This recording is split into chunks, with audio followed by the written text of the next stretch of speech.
ಶವಗಳನ್ನ ಹೂತಿದ್ದೇನೆ, ಅವುಗಳನ್ನ ತೋರಿಸ್ತೇನೆ ಅಂತ ಬಂದಿದ್ದಂತ ಈ ಚಿನ್ನಯ್ಯ ಇದೀಗ ಪೊಲೀಸರ ಅತಿಥಿಯಾಗಿದ್ದಾರೆ. ಸಮಾಧಿಯ ಕತೆ ಹೇಳಿ ರಾಜ್ಯವನ್ನೇ ನಂಬಿಸಿದವನಿಗೆ ಅಸಲಿ ಡ್ರಿಲ್ ಈಗಾಗಲೇ ಶುರುವಾಗಿದೆ. ಇದಕ್ಕೆ ಸಂಬಂಧಪಟ್ಟಂತ ಡೀಟೇಲ್ಸ್ ಇಲ್ಲಿದೆ ನೋಡಿ.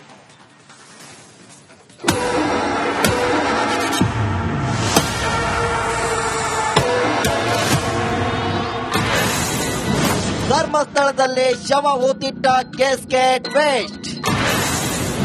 ಬುರುಡೆ ಬಿಟ್ಟಿದ್ದ ಮುಸುಕುದಾರಿ ಅರೆಸ್ಟ್. ತಲೆಬುರುಡೆ ತಂದು ಬುರುಡೆ ಬಿಟ್ಟ ಈ ಮಾಸ್ಕ್ ಮ್ಯಾನ್ ಎನ್ನುವ ಪ್ರಶ್ನೆಗೆ ಕೊನೆಗೂ ಉತ್ತರ ಸಿಕ್ಕಿದೆ. ಧರ್ಮಸ್ಥಳ ಪ್ರಕರಣದಲ್ಲೀಗ ದೂರುದಾರ ಚಿನ್ನಯ್ಯನನ್ನ ಎಸ್ಐಟಿ ಅಧಿಕಾರಿಗಳು ಬಂಧಿಸಿದ್ದಾರೆ. ಐಪಿಎಸ್ ಅಧಿಕಾರಿ ಪ್ರಣವ್ ಮೊಹಂತಿ ನಿನ್ನೆ ಮಧ್ಯಾಹ್ನ 2 ಗಂಟೆಯಿಂದ ಮಾಸ್ಕ್ ಮ್ಯಾನ್ ವಿಚಾರಣೆ ನಡೆಸಿದ್ರು. ಸುದೀರ್ಘ ವಿಚಾರಣೆ ಬಳಿಕ ಚಿನ್ನಯ್ಯನನ್ನ ವಶಕ್ಕೆ ಪಡೆಯಲಾಗಿದೆ. ಸುದೀರ್ಘ ವಿಚಾರಣೆಯಲ್ಲಿ ಬಣ್ಣ ಬಯಲು. ಉತ್ಖನನಕ್ಕೆ ಬ್ರೇಕ್ ಹಾಕಿದ್ದ ಎಸ್ಐಟಿ ಟೀಮ್ ಕಳೆದ 1 ವಾರದಿಂದ ಸುದೀರ್ಘ ವಿಚಾರಣೆ ನಡೆಸಿತ್ತು. ಪ್ರಕರಣ ಸಂಬಂಧ ಹಲವು ಮಾಹಿತಿಗಳನ್ನ ಕಲೆ ಹಾಕಿತ್ತು. ಎಸ್ಐಟಿ ಮುಖ್ಯಸ್ಥ ಪ್ರಣವ್ ಮೊಹಂತಿ ಅವರೇ ಖುದ್ದು ಚಿನ್ನಯ್ಯನನ್ನ ವಿಚಾರಣೆ ನಡೆಸಿದ್ದಾರೆ. ಆತನ ಮಾತು ಹಾಗೂ ಹೇಳಿಕೆ ಬಗ್ಗೆ ಅನುಮಾನ ಮೂಡಿಯೇ ವಶಕ್ಕೆ ಪಡೆದಿದ್ದಾರೆ. ಈ ಒಂದೇ ಒಂದು ಪ್ರಶ್ನೆಗೆ ಚಿನ್ನಯ್ಯ ಲಾಕ್. ಎಫ್ಎಸ್ಎಲ್ ವರದಿ ಕೈ ಸೇರುವ ಮುನ್ನವೇ ಎಸ್ಐಟಿ ಅನಾಮಿಕನಿಗೆ ಬಿಗ್ ಶಾಕ್ ಕೊಟ್ಟಿದೆ. ತನಿಖೆಯಲ್ಲಿ ಯಾರು ಊಹಿಸಲಾರದ ನಿಗೂಢತೆ ಬಯಲು ಮಾಡಿದೆ. ಅನಾಮಿಕ ಶವಗಳನ್ನ ಹೂತಿದ್ದು ಹೌದು, ಆದ್ರೆ ಆ ಶವಗಳು ಎಲ್ಲವೂ ಕೊಲೆಯಾದ ಸ್ಥಿತಿಯಲ್ಲಿ ಇತ್ತ ಎನ್ನುವ ಎಸ್ಐಟಿಯ ಒಂದು ಪ್ರಶ್ನೆಗೆ ಅನಾಮಿಕ ಲಾಕ್ ಆಗಿದ್ದಾನೆ ಎನ್ನಲಾಗ್ತಿದೆ. ಚಿನ್ನಯ್ಯನ ಹಿಂದೆ ಬಿಗ್ ಟೀಮ್, ಮಾಸ್ಕ್ ಮ್ಯಾನ್ ಹಿಂದೆ ದೊಡ್ಡ ಟೀಮ್ ಇರುವ ಬಗ್ಗೆಯೂ ಮಾಹಿತಿ ಸಿಕ್ಕಿದೆ ಎನ್ನಲಾಗ್ತಿದೆ. ತನ್ನ ಹಿಂದಿರುವ ತಂಡದ ಬಗ್ಗೆ ಬಾಯಿ ಬಿಟ್ಟಿರೋ ಚಿನ್ನಯ್ಯನ ಹಿನ್ನೆಲೆ ಹಾಗೂ ಕುಟುಂಬದ ಬಗ್ಗೆ ಕೂಡ ಎಸ್ಐಟಿಯಿಂದ ವಿಚಾರಣೆ ನಡೆದಿದೆ. ಎಸ್ಐಟಿ ಟೀಮ್ ಅನಾಮಿಕನ ಸ್ನೇಹಿತರು, ಸಂಬಂಧಿಕರ ವಿಚಾರಣೆ ಕೂಡ ನಡೆಸಿದೆ ಎನ್ನಲಾಗ್ತಿದೆ. 1 ವರ್ಷದ ಹಿಂದೆಯೇ ಈತ ಉಜಿರೆಗೆ ಬಂದಿದ್ದ ಎನ್ನಲಾಗ್ತಿದೆ. ಅಲ್ಲಿ ಅನೇಕರನ್ನ ಭೇಟಿಯಾಗಿದ್ದಾನೆ. ಈತ ಹೇಳಿದ ಒಂದು ಮಾತನ್ನೇ ದೊಡ್ಡ ಕಥೆಯಂತೆ ಬಿಂಬಿಸಲಾಗಿದೆ ಎನ್ನಲಾಗ್ತಿದೆ. ಆತನ ಹಿಂದೆ ಅನೇಕರಿದ್ದು ಒಬ್ಬರ ಹೆಸರನ್ನೇ ಈತ ಬಾಯ್ಬಿಡ್ತಿದ್ದಾನೆ ಎಂದು ತಿಳಿದು ಬಂದಿದೆ. ವಿಷಯ ಬಂದು ತಗೊಂಡಿದ್ದಾರಾ ಅಥವಾ ಯಾವ ಉದ್ದೇಶದಿಂದ ಅವ್ರನ್ನ ತಗೊಂಡಿದ್ದಾರೆ ಅಥವಾ ಯಾವ ಸೆಕ್ಷನ್ ಅಡಿಯಲ್ಲಿ ಅವ್ರನ್ನ ತಗೊಂಡಿದ್ದಾರೆ ಅದೆಲ್ಲ ಎಸ್ಐಟಿ ಅವರಿಗೆ ಗೊತ್ತು. ಈಗ ತನಿಖೆ ಯಾವ ದಿಕ್ಕಲ್ಲಿ ಸಾಗುತ್ತೆ? ಈಗ ದೂರದಾರ ಈಗ ಬಂಧನ ಆಗಿದೆ. ಮಾಹಿತಿ ಏನು ಕೊಟ್ಟಿದ್ದಾರೆ, ಈಗ ಆ ದೂರುದಾರನ ಆಧಾರದ ಮೇಲೆ ತಾನೇ ನಾವು ಇದನ್ನ ಪ್ರಾರಂಭ ಮಾಡಿದ್ದು. ಈಗ ಅವನನ್ನೇ ಅರೆಸ್ಟ್ ಮಾಡಿ ಅವನ ಹೇಳಿಕೆಗಳ ಆಧಾರದ ಮೇಲೆ ತನಿಖೆ ಮುಂದುವರಿದೆ. ಮಾಸ್ಕ್ ಮ್ಯಾನ್ ಚಿನ್ನಯ್ಯ ಅಲಿಯಾಸ್ ಚನ್ನನನ್ನ 10 ದಿನಗಳ ಕಾಲ ಎಸ್ಐಟಿ ಪೊಲೀಸರ ವಶಕ್ಕೆ ನೀಡಿ ಬೆಳ್ತಂಗಡಿ ಕೋರ್ಟ್ ಆದೇಶ ನೀಡಿದೆ. ಹೀಗಾಗಿ ಮುಂದಿನ 10 ದಿನಗಳ ಕಾಲ ಚಿನ್ನಯ್ಯನನ್ನ ಎಸ್ಐಟಿ ಪೊಲೀಸರು ತೀವ್ರ ವಿಚಾರಣೆ ನಡೆಸಲಿದ್ದಾರೆ. 10 ದಿನಗಳ ಕಾಲ ಈ ಸುಳ್ಳು ದೂರಿನ ಹಿಂದಿನ ಗ್ಯಾಂಗ್ ಯಾವುದು, ಮಾಸ್ಕ್ ಮ್ಯಾನ್ ಚಿನ್ನಯ್ಯಗೆ ಏನೆಲ್ಲ ಆಮಿಷ ಒಡ್ಡಲಾಗಿತ್ತು ಎಂಬ ಬಗ್ಗೆ ವಿಚಾರಣೆ ನಡೆಯಲಿದೆ. Bureau report, republic Kannada. 100 ಶವಗಳನ್ನ ಹೂತಿದ್ದೇನೆ, ಅವುಗಳನ್ನ ತೋರಿಸ್ತೇನೆ ಅಂತ ಬಂದಿದ್ದಂತ ಈ ಚಿನ್ನಯ್ಯ ಇದೀಗ ಪೊಲೀಸರ ಅತಿಥಿಯಾಗಿದ್ದಾರೆ. ಸಮಾಧಿಯ ಕತೆ ಹೇಳಿ ರಾಜ್ಯವನ್ನೇ ನಂಬಿಸಿದವನಿಗೆ ಅಸಲಿ ಡ್ರಿಲ್ ಈಗಾಗಲೇ ಶುರುವಾಗಿದೆ. ಇದಕ್ಕೆ ಸಂಬಂಧಪಟ್ಟಂತ ಡೀಟೇಲ್ಸ್ ಇಲ್ಲಿದೆ ನೋಡಿ.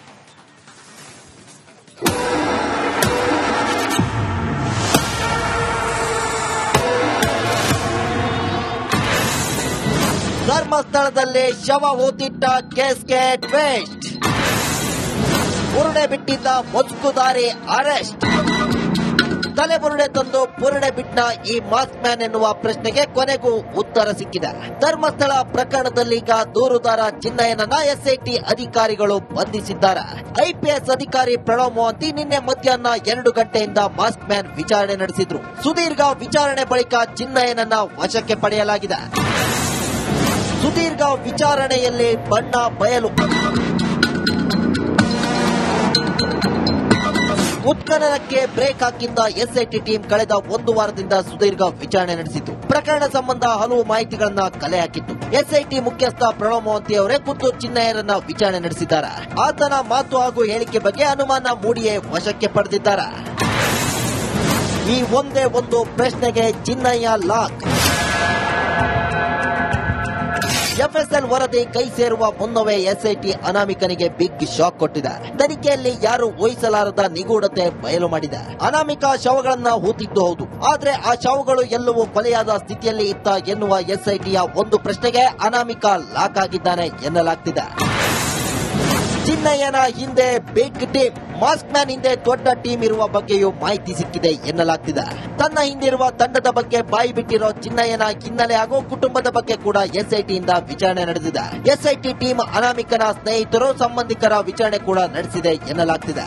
1 ವರ್ಷದ ಹಿಂದೆಯೇ ಈತ ಉಜಿರೆಗೆ ಬಂದಿದ್ದ ಎನ್ನಲಾಗ್ತಿದೆ. ಅಲ್ಲಿ ಅನೇಕರನ್ನ ಭೇಟಿಯಾಗಿದ್ದಾನೆ. ಈತ ಹೇಳಿದ ಒಂದು ಮಾತನ್ನೇ ದೊಡ್ಡ ಕಥೆಯಂತೆ ಬಿಂಬಿಸಲಾಗಿದೆ ಎನ್ನಲಾಗ್ತಿದೆ. ಆತನ ಹಿಂದೆ ಅನೇಕರಿದ್ದು ಒಬ್ಬರ ಹೆಸರನ್ನೇ ಈತ ಬಾಯ್ಬಿಡ್ತಿದ್ದಾನೆ ಎಂದು ತಿಳಿದು ಬಂದಿದೆ. ಸಂಶಯ ಬಂದು ತಗೊಂಡಿದ್ದಾರಾ ಅಥವಾ ಯಾವ ಉದ್ದೇಶದಿಂದ ಅವ್ರನ್ನ ತಗೊಂಡಿದ್ದಾರೆ ಅಥವಾ ಯಾವ ಸೆಕ್ಷನ್ ಅಡಿಯಲ್ಲಿ ಅವ್ರನ್ನ ತಗೊಂಡಿದ್ದಾರೆ ಅದೆಲ್ಲ ಎಸ್ಐಟಿ ಅವರಿಗೆ ಗೊತ್ತು.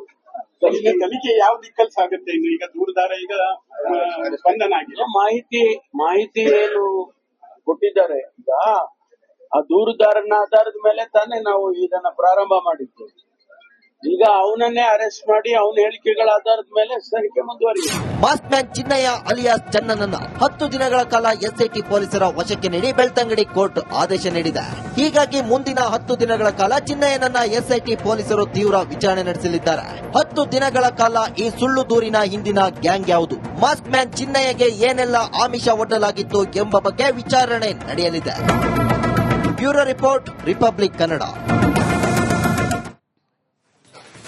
ನೂರಾರು ಶವಗಳನ್ನ ಹೂತಿದ್ದೇನೆ, ಅವುಗಳನ್ನ ತೋರಿಸ್ತೇನೆ ಅಂತ ಬಂದಿದ್ದಂತ ಈ ಚಿನ್ನಯ್ಯ ಇದೀಗ ಪೊಲೀಸರ ಅತಿಥಿಯಾಗಿದ್ದಾನೆ. ಸಮಾಧಿಯ ಕತೆ ಹೇಳಿ ರಾಜ್ಯವನ್ನೇ ನಂಬಿಸಿದವನಿಗೆ ಅಸಲಿ ಡ್ರಿಲ್ ಈಗಾಗಲೇ ಶುರುವಾಗಿದೆ. ಈತನಿಗೆ ಸಂಬಂಧಪಟ್ಟಂತ ಡೀಟೇಲ್ಸ್ ಇಲ್ಲಿದೆ ನೋಡಿ.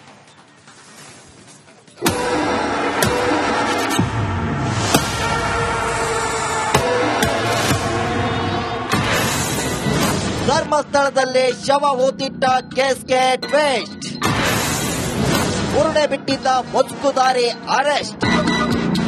ತಲೆಬುರುಡೆ ತಂದು ಬುರುಡೆ ಬಿಟ್ಟ ಈ ಮಾಸ್ಕ್ ಮ್ಯಾನ್ ಎನ್ನುವ ಪ್ರಶ್ನೆಗೆ ಕೊನೆಗೂ ಉತ್ತರ ಸಿಕ್ಕಿದೆ. ಧರ್ಮಸ್ಥಳ ಪ್ರಕರಣದಲ್ಲೀಗ ದೂರುದಾರ ಚಿನ್ನಯ್ಯನನ್ನ ಎಸ್ಐಟಿ ಅಧಿಕಾರಿಗಳು ಬಂಧಿಸಿದ್ದಾರೆ. ಐಪಿಎಸ್ ಅಧಿಕಾರಿ ಪ್ರಣವ್ ಮೊಹಂತಿ ನಿನ್ನೆ ಮಧ್ಯಾಹ್ನ 2 ಗಂಟೆಯಿಂದ ಮಾಸ್ಕ್ ಮ್ಯಾನ್ ವಿಚಾರಣೆ ನಡೆಸಿದ್ರು. ಸುದೀರ್ಘ ವಿಚಾರಣೆ ಬಳಿಕ ಚಿನ್ನಯ್ಯನನ್ನ ವಶಕ್ಕೆ ಪಡೆಯಲಾಗಿದೆ. ಸುದೀರ್ಘ ವಿಚಾರಣೆಯಲ್ಲಿ ಬಣ್ಣ ಬಯಲು. ಉತ್ಖನನಕ್ಕೆ ಬ್ರೇಕ್ ಹಾಕಿದ್ದ ಎಸ್ಐಟಿ ಟೀಮ್ ಕಳೆದ 1 ವಾರದಿಂದ ಸುದೀರ್ಘ ವಿಚಾರಣೆ ನಡೆಸಿತು. ಪ್ರಕರಣ ಸಂಬಂಧ ಹಲವು ಮಾಹಿತಿಗಳನ್ನ ಕಲೆ ಹಾಕಿತ್ತು. ಎಸ್ಐಟಿ ಮುಖ್ಯಸ್ಥ ಪ್ರಣವ್ ಮೊಹಂತಿ ಅವರೇ ಖುದ್ದು ಚಿನ್ನಯ್ಯನನ್ನ ವಿಚಾರಣೆ ನಡೆಸಿದ್ದಾರೆ. ಆತನ ಮಾತು ಹಾಗೂ ಹೇಳಿಕೆ ಬಗ್ಗೆ ಅನುಮಾನ ಮೂಡಿಯೇ ವಶಕ್ಕೆ ಪಡೆದಿದ್ದಾರೆ. ಈ ಒಂದೇ ಒಂದು ಪ್ರಶ್ನೆಗೆ ಚಿನ್ನಯ್ಯ ಲಾಕ್. ಎಫ್ಎಸ್ಎಲ್ ವರದಿ ಕೈ ಸೇರುವ ಮುನ್ನವೇ ಎಸ್ಐಟಿ ಅನಾಮಿಕನಿಗೆ ಬಿಗ್ ಶಾಕ್ ಕೊಟ್ಟಿದೆ. ತನಿಖೆಯಲ್ಲಿ ಯಾರು ಊಹಿಸಲಾರದ ನಿಗೂಢತೆ ಬಯಲು ಮಾಡಿದೆ. ಅನಾಮಿಕ ಶವಗಳನ್ನ ಹೂತಿದ್ದು ಹೌದು, ಆದ್ರೆ ಆ ಶವಗಳು ಎಲ್ಲವೂ ಕೊಲೆಯಾದ ಸ್ಥಿತಿಯಲ್ಲಿ ಇತ್ತ ಎನ್ನುವ ಎಸ್ಐಟಿಯ ಒಂದು ಪ್ರಶ್ನೆಗೆ ಅನಾಮಿಕ ಲಾಕ್ ಆಗಿದ್ದಾನೆ ಎನ್ನಲಾಗ್ತಿದೆ. ಚಿನ್ನಯ್ಯನ ಹಿಂದೆ ಬಿಗ್ ಟೀಮ್, ಮಾಸ್ಕ್ ಮ್ಯಾನ್ ಹಿಂದೆ ದೊಡ್ಡ ಟೀಮ್ ಇರುವ ಬಗ್ಗೆಯೂ ಮಾಹಿತಿ ಸಿಕ್ಕಿದೆ ಎನ್ನಲಾಗ್ತಿದೆ. ತನ್ನ ಹಿಂದಿರುವ ತಂಡದ ಬಗ್ಗೆ ಬಾಯಿ ಬಿಟ್ಟಿರೋ ಚಿನ್ನಯ್ಯನ ಹಿನ್ನೆಲೆ ಹಾಗೂ ಕುಟುಂಬದ ಬಗ್ಗೆ ಕೂಡ ಎಸ್ಐಟಿಯಿಂದ ವಿಚಾರಣೆ ನಡೆದಿದೆ. ಎಸ್ಐಟಿ ಟೀಮ್ ಅನಾಮಿಕನ ಸ್ನೇಹಿತರು, ಸಂಬಂಧಿಕರ ವಿಚಾರಣೆ ಕೂಡ ನಡೆಸಿದೆ ಎನ್ನಲಾಗ್ತಿದೆ. 1 ವರ್ಷದ ಹಿಂದೆಯೇ ಈತ ಉಜಿರೆಗೆ ಬಂದಿದ್ದ ಎನ್ನಲಾಗ್ತಿದೆ. ಅಲ್ಲಿ ಅನೇಕರನ್ನ ಭೇಟಿಯಾಗಿದ್ದಾನೆ. ಈತ ಹೇಳಿದ ಒಂದು ಮಾತನ್ನೇ ದೊಡ್ಡ ಕಥೆಯಂತೆ ಬಿಂಬಿಸಲಾಗಿದೆ ಎನ್ನಲಾಗ್ತಿದೆ. ಆತನ ಹಿಂದೆ ಅನೇಕರಿದ್ದು ಒಬ್ಬರ ಹೆಸರನ್ನೇ ಈತ ಬಾಯ್ಬಿಡ್ತಿದ್ದಾನೆ ಎಂದು ತಿಳಿದು ಬಂದಿದೆ. ಸಂಶಯ ಬಂದು ತಗೊಂಡಿದ್ದಾರಾ ಅಥವಾ ಯಾವ ಉದ್ದೇಶದಿಂದ ಅವ್ರನ್ನ ತಗೊಂಡಿದ್ದಾರೆ ಅಥವಾ ಯಾವ ಸೆಕ್ಷನ್ ಅಡಿಯಲ್ಲಿ ಅವ್ರನ್ನ ತಗೊಂಡಿದ್ದಾರೆ ಅದೆಲ್ಲ ಎಸ್ಐಟಿ ಅವರಿಗೆ ಗೊತ್ತು. ಈಗ ತನಿಖೆ ಯಾವ ದಿಕ್ಕಲ್ಲಿ ಸಾಗುತ್ತೆ? ಈಗ ದೂರದಾರ ಈಗ ಸ್ಪಂದನ ಆಗಿದೆ. ಮಾಹಿತಿ ಏನು ಕೊಟ್ಟಿದ್ದಾರೆ, ಈಗ ಆ ದೂರುದಾರನ ಆಧಾರದ ಮೇಲೆ ತಾನೇ ನಾವು ಇದನ್ನ ಪ್ರಾರಂಭ ಮಾಡಿದ್ದು. ಈಗ ಅವನನ್ನೇ ಅರೆಸ್ಟ್ ಮಾಡಿ ಅವನ ಹೇಳಿಕೆಗಳ ಆಧಾರದ ಮೇಲೆ ತನಿಖೆ ಮುಂದುವರಿದೆ. ಮಾಸ್ಕ್ ಮ್ಯಾನ್ ಚಿನ್ನಯ್ಯ ಅಲಿಯಾಸ್ ಚನ್ನನನ್ನ 10 ದಿನಗಳ ಕಾಲ ಎಸ್ಐಟಿ ಪೊಲೀಸರ ವಶಕ್ಕೆ ನೀಡಿ ಬೆಳ್ತಂಗಡಿ ಕೋರ್ಟ್ ಆದೇಶ ನೀಡಿದೆ.